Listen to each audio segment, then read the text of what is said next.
The Retro World Expo, a great convention I try to make it to every year. If you're into old games, this is definitely the place to go. You can pretty much find anything. I've been collecting games for a while, and I had a list of things I was looking for there. So let's see what I got. So no one will care about this game other than me, but I remember playing this Fairly OddParents game on my friend's Game Boy a long time ago. I had to get it. So next up is two seemingly random N64 games. My copy of Rogue Squadron stopped working a few years ago, so I really needed a new one. But there is actually a reason why I ended up buying Tetrisphere. You see, every year there's this tournament called the Ultimate Gamer Challenge, which is a bunch of games that you have to play to get points. This is one of my favorite parts of the convention, and I've actually won the tournament a couple years. After the tournament, I usually buy the game I was the worst at, and this year it was Tetrisphere. Oh yeah, I also got a Japanese Pokemon Stadium too. Here's two completely random Wii games. The Olympics just happened, so I kinda wanted Mario and Sonic, and I've never played Knights. I have some plans for this game in the future. Now I remember Mario and Sonic not being that bad. Speaking of bad, here's a Sonic 3 LCD game from Tiger. This isn't actually old, apparently it's a reissue from 2020. I don't know why they would make these again, no one liked them. I have some plans to make a video about some of these Sonic LCD games, and the back looked so strange I had to pick it up. Here's a good one. This one has a bunch of good games on it, but I just bought it to play Revenge of Shinobi. Can you believe I've never actually played the Lion King game?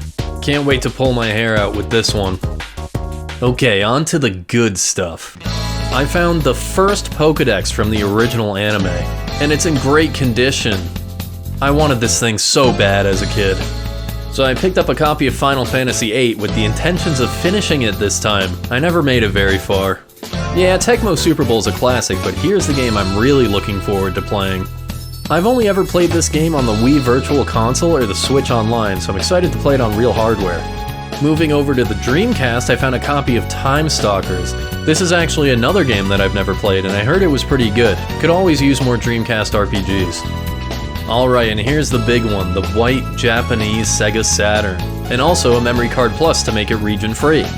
Now I don't have to worry about losing my saves when the battery dies in the console. I used to have a black Sega Saturn, but I always thought this one looked so cool. And of course, I picked up some games for it. I got Christmas Nights, Daytona USA, and Super Robot Wars F. And if you couldn't tell, Daytona's the only game in English here.